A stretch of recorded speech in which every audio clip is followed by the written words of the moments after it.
जय शिव शंकर चाचा जी। जय शिव शंकर कुमकुम बिटिया। जय शिव शंकर मौसी। जय शिव शंकर कुमकुम बिटिया, अपनी साइकिल दौड़ाती हुई कहाँ जा रही है? मौसी, शिव मंदिर जा रही हूँ, आज सोमवार है ना, तो भगवान भोलेनाथ का दूध से अभिषेक करूंगी और खीर का प्रसाद भी बनवाना है। मंदिर में दूध और चावल दे आई थी, पंडित जी राह देख रहे होंगे, खीर बनाने में उनकी मदद करूंगी। जीती रह बेटी, सचमुच कितनी प्यारी बच्ची है, भगवान शिव की कितनी पूजा करती है। इसके लिए अच्छा सा लड़का मिल जाए और इसकी शादी हो जाए तो इसके माता पिता की चिंता दूर हो जाएगी। कुमकुम एक पढ़ी लिखी संस्कारी लड़की थी। वो बचपन से ही भगवान शिव की बहुत पूजा करती थी। कुमकुम को ये संस्कार अपने माता पिता से ही मिले थे। ये लो माँ, ये लो बापू खीर का प्रसाद। अच्छा, मैं राधा के घर जा रही हूँ, सुबह से उसने कितनी बार बुलावा भेज दिया।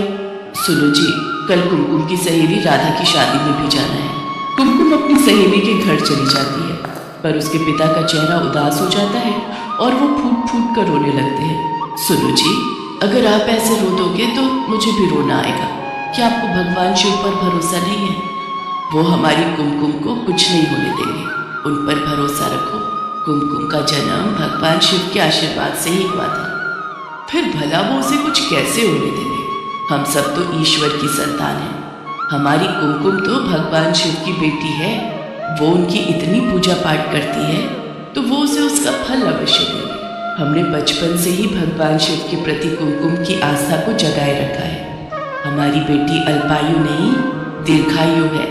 पर सोमलता, पंडित जी के कहे अनुसार हमारी पुत्री की कुंडली में भारी संकट है, जिससे उसकी... बस और कुछ मत बोलो। मुझे भगवान शिव पर पूरा विश्वास है कि वो हमारी कुमकुम को प्रत्येक संकट से बचाएंगे। 20 वर्ष की आयु में कुमकुम के जीवन पर एक भारी संकट की आशंका थी। कुमकुम की कुंडली में भी कुछ ऐसा ही लिखा था, जिस कारण उसके माता पिता सदैव चिंता में रहते थे। सब लोग राधा की शादी में पहुंचते हैं। मौसी जी, अब तो मेरी भी शादी हो रही है, आप कुमकुम के लिए भी एक अच्छा लड़का ढूंढकर इसे ब्याह दो। नहीं, मुझे शादी नहीं करनी, मैं अपने माँ बापू को छोड़कर कहीं नहीं जाऊंगी। बेटियां तो पराई होती है कुमकुम, उन्हें अपने माता पिता का घर छोड़कर अपने ससुराल अपने राजकुमार के साथ जाना ही होता है। ठीक है, मेरे लिए कोई राजकुमार आएगा तो मैं चली जाऊंगी, ठीक? इस बात पर वहां खड़े सब लोग हंस देते हैं और कुमकुम भी खूब हंसती है। कुमकुम की माँ अपनी बेटी के चेहरे पर शादी के लिए खुशी देख रही थी, पर कहीं ना कहीं वही डर फिर से था। राधा की शादी हो जाती है। कुछ दिनों बाद गांव की एक बस अमरनाथ यात्रा पर जा रही थी। कुमकुम के माता पिता ने उसके चाचा चाची के साथ अमरनाथ यात्रा पर जाने की आज्ञा दी थी। 2 दिन बाद कुमकुम का जन्मदिन था। इसी चिंता में उसके माता पिता भगवान भोलेनाथ का ध्यान कर रहे थे। उधर कुमकुम अपने चाचा चाची के साथ अमरनाथ की यात्रा के लिए चढ़ाई आरंभ करती है। हाँ कुमकुम, थोड़ा पहाड़ से किनारे से हटकर चल। ठीक है चाचा। चाची जी, आपको ठंड तो नहीं लग रही? मेरे पास एक गर्म स्वेटर और है, दूं? हाँ दे ही दे, और कहीं चाय मिल जाए तो थोड़ी देर बैठकर चाय पी लेते हैं।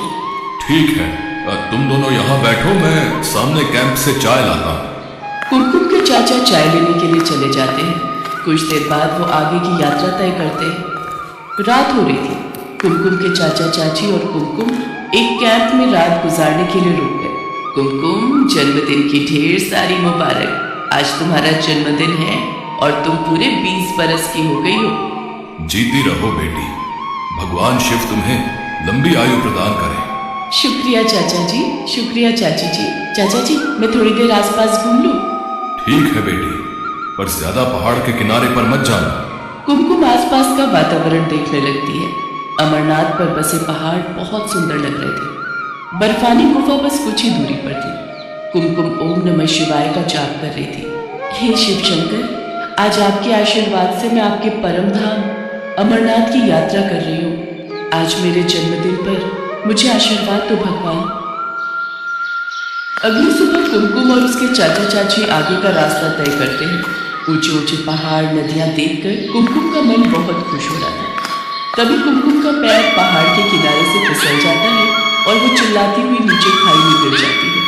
उसके चाचा चाची का रो रो कर बुरा हाल था। अरे, कोई मेरी बच्ची को बचाओ। हे भोलेनाथ, मैं भैया भाभी को क्या जवाब दूंगा? हे शिव शंभु, आज कुमकुम बिटिया का जन्मदिन है। भैया भाभी को जिस बात का डर था, अगर वो बात सत्य हो गई तो आप पर कौन विश्वास करेगा भगवान। कुमकुम तो आपकी बहुत पूजा करती है, आप पर बहुत विश्वास करती है। उसने अभी इस दुनिया में देखा ही क्या है। भगवान उसे बचा लो, उसे कुछ नहीं होना चाहिए। भैया इतनी खाई में गिरकर बचना मुश्किल है, अब तो भोलेनाथ ही कोई चमत्कार कर सकते हैं। सुरक्षा कर्मियों की टीम ढूंढ रही है, पर अभी तक लड़की का कुछ पता नहीं है। पुलिस भी आ गई है, लड़की को तलाश कर रही है। सब लोग कुमकुम को तलाश रहे थे, पर वो कहीं भी दिखाई नहीं दे रही थी। उधर कैलाश पर्वत पर माँ पार्वती भगवान शिव से बोली, प्रभु कुमकुम आपकी बहुत भक्ति करती है, उसे जीवन दान दीजिए, उसकी रक्षा कीजिए। अपनी समाधि से उठिए, अपने नेत्र खोलिए प्रभु। आपकी पुत्री कुमकुम इस समय विपदा में है, वो आपके दर्शनों के लिए अमरनाथ यात्रा पर आई है, इसलिए उसके विश्वास को टूटने मत दीजिए। उठिए प्रभु उठिए। देवी पार्वती के पुकारने पर भगवान शिव अपने नेत्र खोलते हैं। देवी पार्वती, आप तो जानती हैं, जो भी भक्त सच्चे हृदय से मेरी पूजा और भक्ति करते हैं, मैं उनके जीवन के सारे संकट दूर कर देता हूं। जो भी भक्त मेरी शरण में आता है, उसे मैं कोई कष्ट नहीं होने देता। कुमकुम ने सदैव मेरी पूजा और भक्ति की है। मैं उसके जीवन पर आया संकट दूर करके आज उसे दीर्घायु प्रदान करता हूं। कुछ देर बाद कुमकुम झाड़ियों के बीच बेहोश पड़ी दिखाई देती है। उसे जरा सी भी खरोश नहीं आई थी। ये देखकर सब लोग हैरान रह जाते हैं। कुछ देर बाद कुमकुम को होश आता है।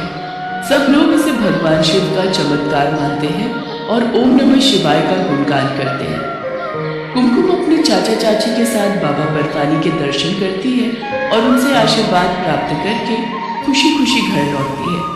कुमकुम के माता पिता को भी सारी बात पता चलती है। वे भी भगवान शिव को धन्यवाद कहते हैं। भगवान शिव की उपासना और पूजा से आज कुमकुम को नया जीवन दान मिला था। सब लोग भगवान शिव को धन्यवाद कहते हैं। कुछ समय पश्चात एक बहुत ही संपन्न परिवार में कुमकुम का विवाह हो जाता है। आज भगवान शिव की कृपा से कुमकुम अपने जीवन में बहुत खुश थी।